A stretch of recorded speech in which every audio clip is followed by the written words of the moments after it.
ಜನತನ ಬರಲ್ಲ.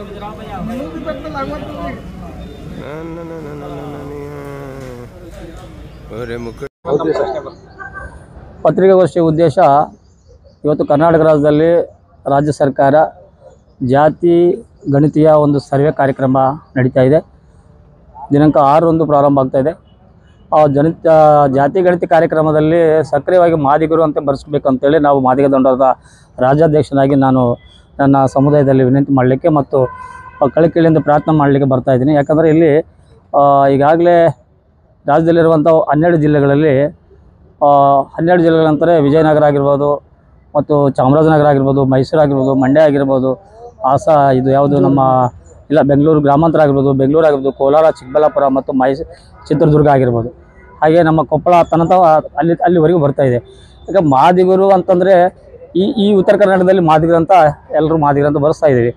ಆ ಭಾಗದಲ್ಲಿ ಆದಿ ಕರ್ನಾಟಕ, ಆದಿ ದ್ರಾವಿಡ. ಆದಿ ಕರ್ನಾಟಕ ಅಂತಂದರೆ ಮಾದಿಗರು, ಆದಿ ದ್ರಾವಿಡ ಅಂತಂದ್ರೆ ಹೊಲೆಯರು ಅಂತೇಳಿ ಕರೀತಾ ಇದ್ದಾರೆ. ಆದರೂ ಆದಿ ಕರ್ನಾಟಕ ಎಚ್ ಸಿ ಮಾದೇವಪ್ಪ ಆದಿ ಕರ್ನಾಟಕ ಇದ್ದಾರೆ, ಅವರು ಚಲವಾದಿಗಳು. ಆದಿ ಕರ್ನಾಟಕ KH ಮುನಿಯಪ್ಪನವರು ಆಹಾರ ಸಚಿವರಿದ್ದಾರೆ, ಅವರು ಕೂಡ ಆದಿ ಕರ್ನಾಟಕ ಬರೆದಿದ್ದಾರೆ. ಇಲ್ಲಿ ಮಾದಿಗರು ಯಾರು, ಒಲಿಯರು ಯಾರು ಅನ್ನೋ ಒಂದು ಗೊಂದಲದಲ್ಲಿ ಇರುವುದರಿಂದ ಇವತ್ತು ಕರ್ನಾಟಕ ರಾಜ್ಯ ಸರ್ಕಾರಕ್ಕೆ ನಾವು ಒತ್ತಾಯ ಮಾಡಿದ್ದು ಇಷ್ಟೇ.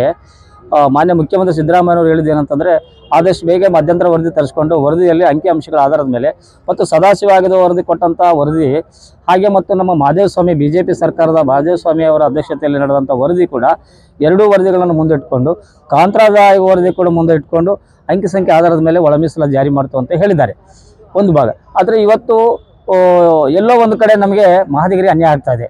ಈ ರಾಜ್ಯದಲ್ಲಿ ಮಾದಿಗರಿಗೆ ಯಾವ ಕಾರಣಕ್ಕೂ ಮಾದಿಗರನ್ನ ಪ್ರತಿ ಹಂತದಲ್ಲಿ ರಾಜಕೀಯ ಆಗಿರ್ಬೋದು, ವಿದ್ಯೆ ಆಗಿರ್ಬೋದು, ಎಲ್ಲ ರಂಗದಲ್ಲಿ ಕೂಡ ನಮಗೆ ಅನ್ಯಾಯ ಮಾಡುವಂಥ ಕಾಂಗ್ರೆಸ್ ಸರ್ಕಾರ ಮೇಲ್ನೋಟಕ್ಕೆ ಕಾಣ್ತಾ ಇದೆ. ಕಾಂಗ್ರೆಸ್ ಸರ್ಕಾರ ಬಂದಾಗಿನಿಂದ 2 ವರ್ಷ ಆಗಿದೆ. ಮಾನ್ಯ ಮುಖ್ಯಮಂತ್ರಿ ಸಿದ್ದರಾಮಯ್ಯವರು ದಲಿತರ ಮೇಲೆ ದೌರ್ಜನ್ಯ, ದಬ್ಬಾಳಿಗಳು ದಿನನಿತ್ಯ ನಡೀತಾ ಇದ್ದಾವೆ. ಇದು ಎಲ್ಲೋ ಕಾನೂನು ಬಿಗಿ ಪಟ್ಟು ಇಲ್ಲ, ಕಾನೂನಿನ ಒಂದು ಭಯ ಇಲ್ಲದಂಗೆ ಈ ರಾಜ್ಯ ಸರ್ಕಾರ ನಡೆಸ್ಕೊಳ್ತಾ ಇದೆ. ಅದಕ್ಕಾಗಿ ಮಾದಿಗ ದಂಡರು ತೀವ್ರ ಖಂಡಿಸ್ತಾ ಇದ್ದೀವಿ.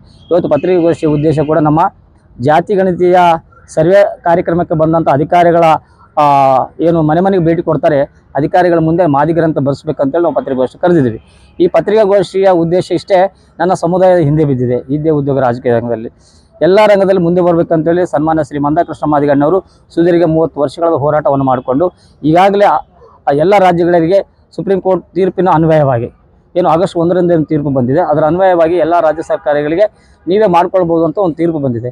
ಅದರ ಅನ್ವಯವಾಗಿ ಇವತ್ತು ದಕ್ಷಿಣ ಭಾರತದಲ್ಲಿರುವಂಥ ರಾಜ್ಯಗಳು ತೆಲಂಗಾಣ ಮತ್ತು ಆಂಧ್ರ ಪ್ರದೇಶ ಮತ್ತು ಕರ್ನಾಟಕ ರಾಜ್ಯ ಮತ್ತು ತಮಿಳುನಾಡು ರಾಜ್ಯದಲ್ಲಿ ಕೂಡ 3% ಒಳ ಮೀಸಲಾತಿ ಸಿಗ್ತಾ ಇದೆ.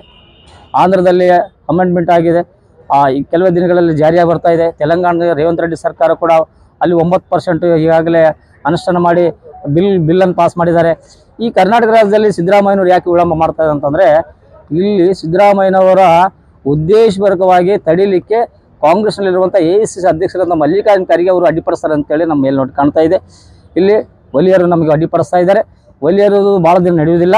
ನೀವೇನಾದರೂ ಇವತ್ತು ಒಲಿಯ ಕಾಂಗ್ರೆಸ್ ಪಕ್ಷ ಆಗಿದ್ದರೆ ಮಾದಿಗರಾಗಿರ್ಬೇಕು. ಪಕ್ಷದಲ್ಲಿ ಮಾದಿಗರು ಇದ್ದಾರಲ್ಲ, ಮಾದಿಗರಿಗೆ ಗೊತ್ತಿಲ್ವಾ ಅನ್ಯಾಯ ಆಗ್ತದಂತ? ಮಾದಿಗರ ಸಚಿವರುಗಳು ಗೊತ್ತಿಲ್ವಾ? ಮಾದಿಗರು ಇರುವಂಥ ಲೀಡರ್ಗಳಿಗೆ ಗೊತ್ತಿಲ್ವಾ? ಈ ಸಮುದಾಯನ ಎಲ್ಲಿ ಬಲಿ ಕೊಡ್ತಾ ಇದ್ದಾರೆ ನೀವೆಲ್ಲರೂ ಸೇರಿ? ಅದಕ್ಕಾಗಿ ನಾವು ನಮ್ಮ ಸಮುದಾಯದ ಪಕ್ಷದಲ್ಲಿರುವಂಥ ಮಾದಿಗರಾಗಿರ್ಬೋದು ಮತ್ತು ಇನ್ನಿತರ ಬೇರೆ ಬೇರೆ ಪಕ್ಷಗಳಲ್ಲಿ JDS, BJP, ಕಾಂಗ್ರೆಸ್ ಪಕ್ಷದಲ್ಲಿರೋ ಮಾದಿಗರಿಗೆ ನಾವು ಮನವಿ ಮಾಡ್ತಾ ಇದ್ದೇವೆ. ದಯವಿಟ್ಟು ಸರ್ವೆ ಬಂದಂಥ ಸಂದರ್ಭದಲ್ಲಿ ಎಲ್ಲರೂ ಮಾದಿಗ ಅಂತ ಬರೆಸಿ. ಸಾಮಾಜಿಕ ನ್ಯಾಯ ಸಿಗಬೇಕಂತಂದರೆ ಸುದೀರ್ಘ 30 ವರ್ಷಗಳು ಹೋರಾಟ ಮಾಡ್ಕೊಂಡು ಬಂದಿವಿ. ಇನ್ನೂ ಎಲ್ಲಿವರೆಗೂ ಮಾಡ್ಬೇಕ್ರಿ ನಾವು? ಇಲ್ಲಿ ನಮ್ಮ ಪ್ರಾಣವನ್ನು ತ್ಯಾಗ ಮಾಡಿ ನಾವೆಲ್ಲ ಈ ರಾಜ್ಯ ಸುತ್ತಾ ಇದ್ದೀವಿ. ಕಾಂಗ್ರೆಸ್ ಸರ್ಕಾರ ನಮ್ಮನ್ನು ತುಳಿದರೆ ಈಗಾಗಲೇ ನಮ್ಮ ಸಹೋದರರಾದಂಥ ನಮ್ಮ ಅಣ್ಣ ತಮ್ಮಂದರು ದಲಿತರು ಪ್ರತ್ಯೇಕವಾಗಿ ಮೀಸಲಾತಿ ಕೊಟ್ಟಿದ್ದಾರೆ. ದಲಿತರು, ಮುಸ್ಲಿಮರು, ಮೈನಾರಿಟಿ ಕೊಟ್ಟಿದ್ದಾರೆ. ನಾವು ಸ್ವಾಗತ ಮಾಡ್ತೀವಿ, ನಾವು ತಪ್ಪಿಲ್ಲ, ಮಾಡಲಿ. ಎಲ್ಲರೂ ಮುಸ್ಲಿಂ ಕಮಿಟಿಯಲ್ಲೂ ಕೂಡ ತೀವ್ರ ಬಡವರು ಇದ್ದಾರೆ. ಯಾರೋ ಒಬ್ರಿಬ್ರು ಬೆಳೆದಿದ್ರೆ, ಜಮೀರ್ ಅಹಮದ್ ಖಾನ್ ಒಬ್ರು ಬೆಳೆದ್ರೆ ಆಯ್ತಾ? ಎಲ್ಲ ಸಚಿವರಾದ್ರೆ ಆಯ್ತು. ಅವರು ಆ ಸಮುದಾಯಕ್ಕೂ ನ್ಯಾಯ ಕೊಡಲಿ ಬೇಡ ಅಂತ ಹೇಳಲ್ಲ. ಬಟ್ ನಮ್ಮ ಸಮುದಾಯಕ್ಕೆ ಯಾಕೆ ನೀವು ಕಡೆಗಣಿಸ್ತಾ ಇದ್ರಿ? ಕಾಂಗ್ರೆಸ್ ಪಕ್ಷದಲ್ಲಿ ಮಾದಿಗರು ಕಾಂಗ್ರೆಸ್ ಪಕ್ಷದಲ್ಲಿ ಪ್ರತ್ಯೇಕವಾಗಿ ಮತಗಳು ಕೊಟ್ಟಿರುವುದರಿಂದ ಇವತ್ತು 130 ಸ್ಥಾನಗಳು ಗೆದ್ದು ನೀವು ಅಧಿಕಾರವನ್ನು ಕಾರಬಾರ ಮಾಡ್ತಾ ಇದ್ದೀರಿ.